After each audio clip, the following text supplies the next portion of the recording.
आए ने पंजाब की धी का कलाम सुन, बाबे का कलाम सुन, पंजाब के पुत्र को कलाम सुन। मैं ज्यादा देर रुकावट नहीं बननी। दो चार गल्लां जेहड़ियां अकल दियां गल्लां ने, सच्ची गल मौलवी भी नहीं दसदे तुहानूं, ठीक है। तो पहले मैं मौलवियां वाली गल तो शुरू करदा ज़बान दे बारे। अल्लाह पाक फरमाते ने पूरा ते अल्लाह दियां निशानियां मोबाइल फटे तो आसमाना ते जमीना दा बनना ते तुहाडियां बोलियां ते रंगां दा खलार। बेशक ਇਹਦੇ ਵਿੱਚ इल्म वालियां वास्ते निशानियां। दूसरी आयत सुन लो, ये किसी मौलवी नहीं सुनाई होनी, किसी भी फिरके दी। ते असीं हर रसूल नूं ओदी कौम दी ज़बान दे नाल घल्लिया तां जे वो खोल खोल के दस देवे ते अल्लाह जिन्नू चाहे गुमराह करे ते जिन्नू चाहे हदायत देवे ते वो डाडा हिकमत वाला है। आ जेड़े लोग उर्दू मगर लगे ने ना, ते मौलवी साहिबान भी सुनन, ये सारे दे सारे इस्लाम दी नफी कर रहे ने, कलामे इलाही दी नफी कर रहे ने, ठीक है। दूसरी गल वड्डे भाई साहब ने साडे ने की कौमी जुबान दी। मैंने तुसीं दस्सिया तुहाडी कौम किहड़ी है, कौम तो तुहाडी पंजाबी है। कौमी जुबान किहदे नाल हुंदी है? कौम नाल ते धरती नाल। ना उर्दू दी ये धरती है, ना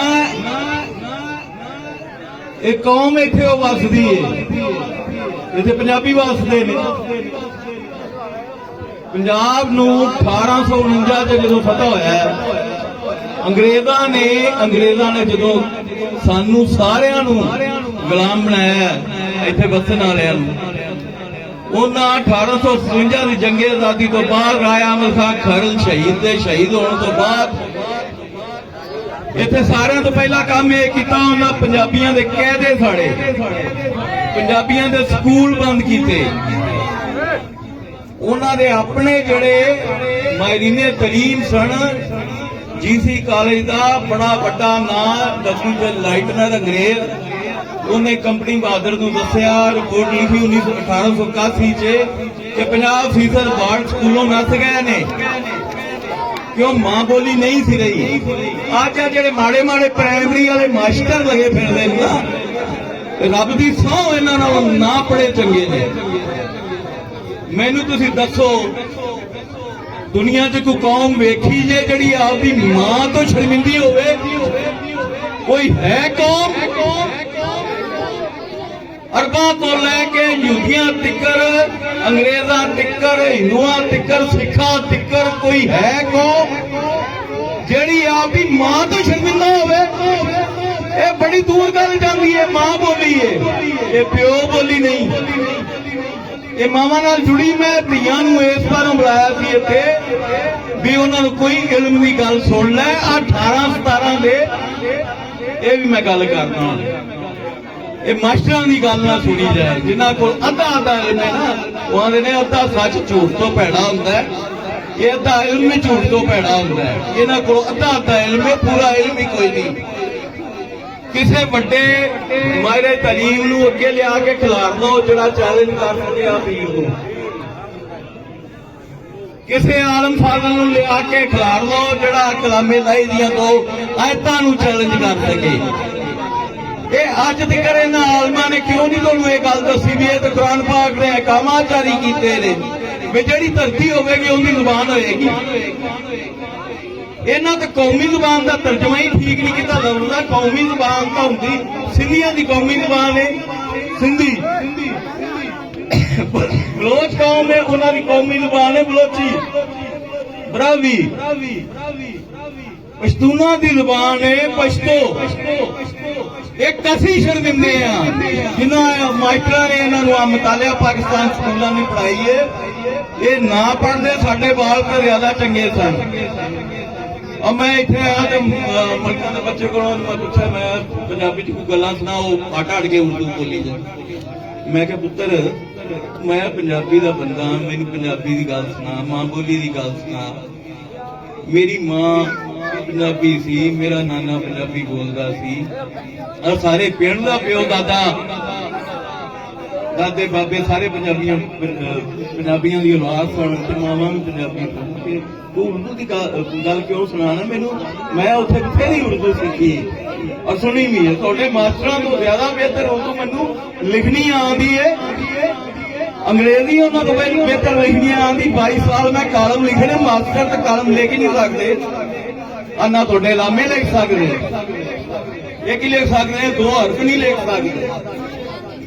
ते इल्म तो इनकारी होए खलोते हैं। दुनिया के मायरे के तरीन जेड़े साइंस वाले वो आते ने साइंस के मुताबिक मादरी जुबान जिहड़ी है वो तलीम का बेहतरीन जरिया है। क्यों? जुबान कोई भी सीखनी होगी ना, उनकी 4 चीज़ां सीखनियां पैंदियां ने। एक सुनना यानी लिसनिंग, एक स्पीकिंग जेड़ा बोलना, बोलनी आ जाए, समझ आनी शुरू हो जाए, फिर लिखनी आ जाए तो फिर पढ़नी आ जाए। जो तुम मां बोली की तरीम लेंदे जे ना, 2 चीज़ों की तो लोड़ ही नहीं रही। बोली तुम मां को सीख ली तो सुनना भी आ गया तो बोलना भी आ गया, वो तुहानू पढ़न की लोड़ नहीं। साढ़े बाल 10वीं तक कि MA पास आ पिंड का बुला लो, जे उनकी उर्दू ठीक होवे ना, मैनू आखे सुआए चंद एक बंदियां ਤੁਹਾਡੇ मुल्क का हकीमल उम्मत जिन्होंने बनाया वो 2-3% तो वध पंजाबियों को समझ नहीं आता। इतने पिंड च मैनू बंदे कट के विखाओ जेड़े हज़रत रामा इकबाल साहब का कलाम किन्ने फीसद लोग पढ़न जोगे हैं। बाबे वारशाह पंजाबी नाल तुसीं बथेरी सदियां तो 1000 साल अज भी पंजाबी समझ लेते। जे पाकिस्तान ने तरक्की करनी और जेडे दुकानदार धरती फरोश ने, मैं तुम दसा आगा सराज दुरानी सिंध का स्पीकर असैम्बली पठान है, उन्हें आख्या जे सिंध वंडिया तो साडी लाश को लंघोगे या असीं तुहाडी लाश को लंघांगे। ये किहो जिहा बगैरत मुंतखब करदे ये बोलते ही नहीं है 5-5 साल। ये कदी तुसीं इन्हां जिहड़ा MPA ते MNA मुंतखब करदे हर साल, ये कदी बोले ने कदी ना सुने जे। इन्हां तो बहुता तारफ का मैं इस तहसील का, इस पिंड का, इस जिले का, इन्हां तो चौखे बंदे तो पाकिस्तान च मैनू जानते, बल्कि बाहर भी जानते। तू खिलावे खौफ करो, बंदे तो लियाओ, साडे मुकाबले बंदियां तो चुनो। हुण आ जाओ इधर गुलामी वाले पासे। आ जेडे चक सन ना, चक ये अंग्रेजां ने 33 नंबर अलाट किए हुए सन। ये 33 नंबरां दे उत्ते अलाट होए चक। अंग्रेजां जेडे कैदी सी ना, एक कैदियां की निशानी है, गुलामी की निशानी है। पिंड वस गए सन ते पिंडां दे जेडे वड्डे बजुर्ग सन, जेडे पटवार खाने के मुताबिक वड्डा मालक सी, उहदे नां ते नां रखदे। वो साडी भी शनाख्त हुंदी, पंजाबियां की भी शनाख्त, साडी असीं ते बेशनाख्ते आ। असल सवाल आ ने कि साडी शनाख्त ही कोई ना, साडी सिंध च इज्जत ना, साडी खैबर पख्तूनख्वा च इज्जत ना, बलोचा में इज्जत। मेना बखरा मरदा है कि आओ कौम है जिहड़ी आपकी मां तो शर्मिंदी है। गैरत फड़नी चाहिए कि नहीं? सवाल करना चाहिए। चलो मैनू ना वोट दो, उन्होंने आखो आ कम कर देना, मैं उन्होंने वोट पा रहा। किसी पासे तो लियाओ ना। उन्हें चक्का के नां जिहड़े ने बदले ने, एक न्याय बनता भी 18 नंबर, कैदी नंबर 18, कैदी नंबर 17, कैदी नंबर 15, ये कोई नां ने? इत्थे बंदे वास्ते ने कि कैलेंडर रखे आई बंदे ने ना। साडे बजुर्ग सन, गुजरां दे बुजुर्ग सन, मलकां दे बुजुर्ग सन, सूबियां दे बुजुर्ग सन, जट्टां दे बुजुर्ग सन, ਡੋਗਰਾਂ ਦੇ ਬਜ਼ੁਰਗ ਸਨ, ਕਮੂਹਾਂ ਦੇ ਬਜ਼ੁਰਗ ਸਨ, ਖਰਲਾਂ ਦੇ ਬਜ਼ੁਰਗ ਸਨ। ਇਹ ਮੈਂ ਤਾਂ ਇਹਨਾਂ ਸਾਰਿਆਂ ਨੂੰ ਆਪ ਦਾ ਬਜ਼ੁਰਗ ਸਮਝਦਾ। ਮੈਂ ਆਪਦੇ ਨਾਨੇ ਇਹਨਾਂ ਬਰਾਦਰੀਆਂ ਦੇ ਬਜ਼ੁਰਗਾਂ 'ਚ ਕੋਈ ਫਰਕ ਨਹੀਂ ਕਰਦਾ, ਕਿਉਂ ਮੈਂ ਕਸਮ ਖਾਧੀ ਕਿ ਮੈਂ ਪੰਜਾਬ ਦਾ ਪੁੱਤਰ ਬਣ ਕੇ ਰਹਿਣਾ। ਨਾ ਮੈਂ ਮਸਲਕ ਦੇ ਨਾਂ ਤੇ ਵੋਟ ਮੰਗਣਾ,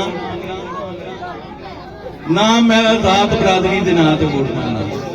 ਇਹ ਤੁਹਾਡਾ ਹੀ ਗੱਲ ਹੈ ਵੀ ਤੁਸੀਂ ਮੇਰੇ ਜੀ ਦੇ ਤੇ ਗੱਲ ਸਮਝ ਜਾਓ, ਜਾਂ ਫਿਰ ਮੇਰੇ ਮਰਨੋਂ ਬਾਅਦ ਮੇਲੇ ਬਣਾਓ। ਮੈਂ ਮੇਲੇ ਨਹੀਂ ਚਾਹੁੰਦਾ, ਮੈਂ ਦਰਬਾਰ ਨਹੀਂ ਚਾਹੁੰਦਾ। ਮੈਂ ਰਾਖਾ ਬਣ ਕੇ ਇਸ ਪੰਜਾਬ ਦੀ ਖਿਦਮਤ ਕਰਨਾ ਚਾਹਨਾ। ਮੈਂ ਸੈਦਾਂ ਚੋਂ ਪਹਿਲਾ ਐਲਾਨ ਕਰਦਾ, ਮੈਂ ਸੈਦ ਕੰਮੀ ਆ, ਇਸ ਪੰਜਾਬ ਧਰਤੀ ਦਾ ਕੰਮੀ ਆ। ਮੈਨੂੰ ਚੜਾਵੇ ਨਹੀਂ ਚਾਹੀਦੇ, ਮੈਨੂੰ ਰੁਪਈਏ ਨਹੀਂ ਚਾਹੀਦੇ, ਚੜਾਵੇ ਨਹੀਂ ਚਾਹੀਦੇ। ਮੈਨੂੰ ਕੰਮੀ ਬਣਨ ਦਿਓ, ਆਪਣੀ ਖਿਦਮਤ ਕਰਨ ਦਿਓ। ਮੈਨੂੰ ਜੱਟ ਆਪਣਾ ਪੁੱਤਰ ਸਮਝਣ, ਮੈਨੂੰ ਰਾਈ ਆਪਣਾ ਪੁੱਤਰ ਸਮਝਣ,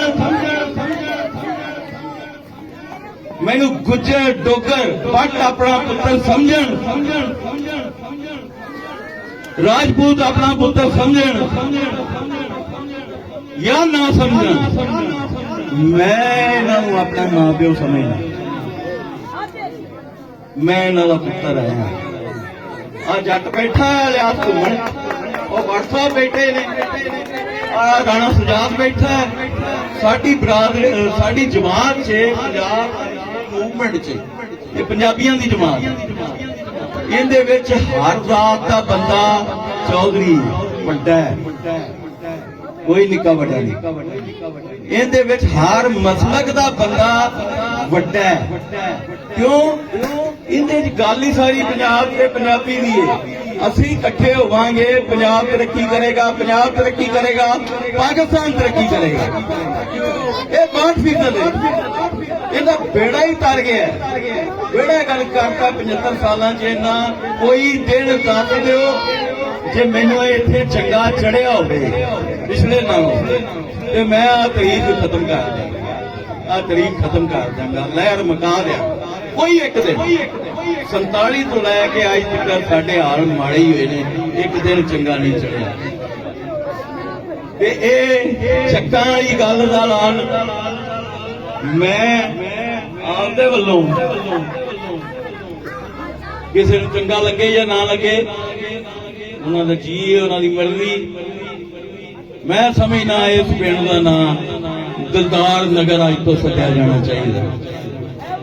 ਦਿਲਦਾਰ ਸ਼ਾਹ ਨੇ ਇੱਥੇ ਹਸਪਤਾਲ ਬਣਾਏ, ਇਹਦੇ ਮੁਫਤੀ ਪਹਿਲੀ ਵਾਈ ਬਣਾਉਣ ਵਾਸਤੇ ਦਿੱਤੀ ਰੱਖੀ, ਜਿੰਨੀ ਉਹਨੇ ਖਿਦਮਤ ਕੀਤੀ ਨਾ ਕਿਸੇ ਹੋਰ ਸੈਯਦ ਕੀਤੀ ਤੇ ਨਾ ਕਿਸੇ ਹੋਰ। ਇਸੇ ਤਰ੍ਹਾਂ ਮੈਂ ਆਪਣੇ 17 ਚੱਕ ਦੇ ਵੀਰਾਂ ਨੂੰ, 15 ਚੱਕ ਦੇ ਵੀਰਾਂ ਨੂੰ, ਉਹਨਾਂ ਨੂੰ ਵੀ ਆਖਾਂਗਾ ਵੀ ਇਕੱਠੇ ਬਹਿ ਲਓ, ਸਭ ਨਾਲ। ਕਿਸੇ ਇੱਕ ਤੇ ਸਾਰਿਆਂ ਤੇ ਇਕੱਠੇ ਇਕੱਠ ਹੁੰਦਾ ਹੀ ਨਹੀਂ ਕਦੀ। ਜਿੰਦੇ ਤੇ ਚੋਖਾ ਇਕੱਠ ਹੋ ਜਾਂਦਾ ਹੈ ਜਿਸ ਬਜ਼ੁਰਗ ਤੇ ਜਿਹਨੇ ਆ ਕੇ ਪਿੰਡ ਵਸਾਇਆ, ਇਹ ਚੱਕ ਇੱਕ ਕੈਦੀ ਨੰਬਰ ਦੀ ਬਜਾਏ ਉਸ ਬਜ਼ੁਰਗ ਦੇ ਨਾਂ ਤੇ ਚੱਕਾਂ ਦੇ ਨਾਂ ਰੱਖੋ। ਬਥੇਰੀ ਅਸੀਂ ਗੁਲਾਮੀ ਕੱਟ ਲਈ, ਬਥੇਰਾ ਅਸੀਂ ਪਾਗਲ ਬਣ ਕੇ, ਦੁਨੀਆ ਸਾਨੂੰ ਢੱਗਾ ਆਖਦੀ। ਆ ਦੂਜੀਆਂ ਕੌਮਾਂ ਨੂੰ ਪੁੱਛਣ ਆਉਂਦੇ ਨੇ ਪੰਜਾਬੀ ਢੱਗੇ ਨੇ।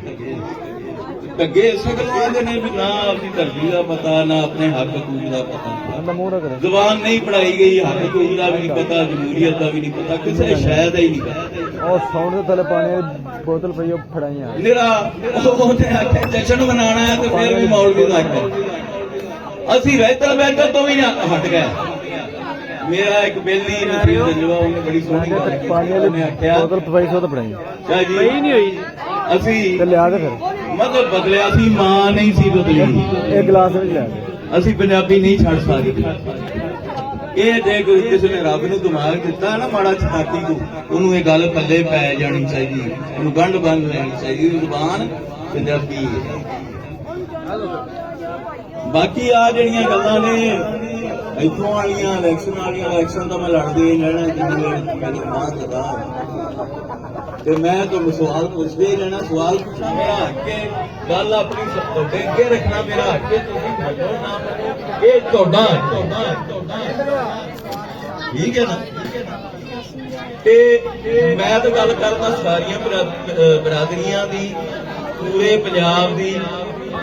ਜੇ ਪੰਜਾਬ ਅੱਗੇ ਵਧੇਗਾ ਤੇ ਪਾਕਿਸਤਾਨ ਬਚੇਗਾ, ਨਹੀਂ ਤੇ ਨਾ ਪੰਜਾਬ ਰਹਿਣਾ ਨਾ ਮੇਰੀ ਤੇ ਤੁਹਾਡੀ ਮਾਂ ਬੋਲੀ ਰਹਿਣੀ।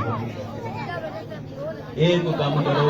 ਇੱਕ ਬੰਦਾ ਵੀਰ ਮੁਜਾਹਿਦ ਹੁਸੈਨ ਖੋਖਰ ਫੈਸਲਾਬਾਦ ਡਿਵੀਜ਼ਨ ਦਾ ਸਦਰ ਇੱਕ ਖੋਖਰਾ ਬੇਲੀ ਮੇਰਾ, ਉਹਨੇ ਬੜੀ ਸੋਹਣੀ ਗੱਲ ਪਰਸੋਂ ਗੱਲ ਕੀਤੀ, ਗੌਰ ਨਾਲ ਸੁਣਿਆ, ਧਿਆਨ ਨਾਲ ਸਮਝਣਾ। ਉਹਨੇ ਕਿਹਾ ਇੱਕ ਬੰਦੇ ਦਾ ਵੋਟ ਜਿਹੜਾ ਨਾ ਜ਼ਿਆਦਾ ਤੋਂ ਜ਼ਿਆਦਾ 20,000 ਦਾ ਵਿਕ ਜਾਂਦਾ ਹੈ, ਤੇ ਜਦੋਂ ਤੁਸੀਂ 20,000 ਦਾ ਵੋਟ ਵੇਚਦੇ ਤੇ 365 ਦਿਨ ਇੱਕ ਸਾਲ ਦੇ ਤੇ 800 ਤੇ ਕੁਛ ਦਿਨ 5 ਸਾਲਾਂ ਦੇ, ਜਦੋਂ ਤੁਸੀਂ 5 ਸਾਲਾਂ ਨੂੰ ਇਸ 20,000 ਤੇ 865 ਦਿਨਾਂ ਨੂੰ ਤਕਸੀਮ ਕਰਦੇ ਤੇ 10 ਰੁਪਈਆ ਰੋਜ਼ ਨਿਕਲਦਾ ਜੇ। ਦਸਾਂ ਦੀ ਰੋਟੀ ਕੋਈ ਨਹੀਂ ਆਉਂਦੀ। ਆਹ ਜਿਹੜੇ ਰਾਣੇ ਨੇ ਜਾਂ ਉਹ ਜਿਹੜਾ ਡਾਕਟਰ ਰੀਮੋਦੀਨ ਲਖਵੀ, ਮੈਂ ਸੁਣਿਆ ਪਿਛਲੇ ਇਲੈਕਸ਼ਨ 'ਚ 2,000 ਰੁਪਈਆ ਵੀ ਵੰਡਿਆ ਗਿਆ। ਰੱਬ ਜਾਣਦਾ ਸੱਚੀ ਗੱਲ ਹੈ ਕਿ ਨਹੀਂ, ਲੇਕਿਨ ਐਸੀਆਂ ਚੀਜ਼ਾਂ, ਐਸੀਆਂ ਸ਼ਿਕਾਇਤਾਂ ਪੂਰੇ ਪੰਜਾਬ 'ਚ ਆਉਂਦੀਆਂ ਨੇ, ਪਾਕਿਸਤਾਨ 'ਚ ਵੀ ਆਉਂਦੀ।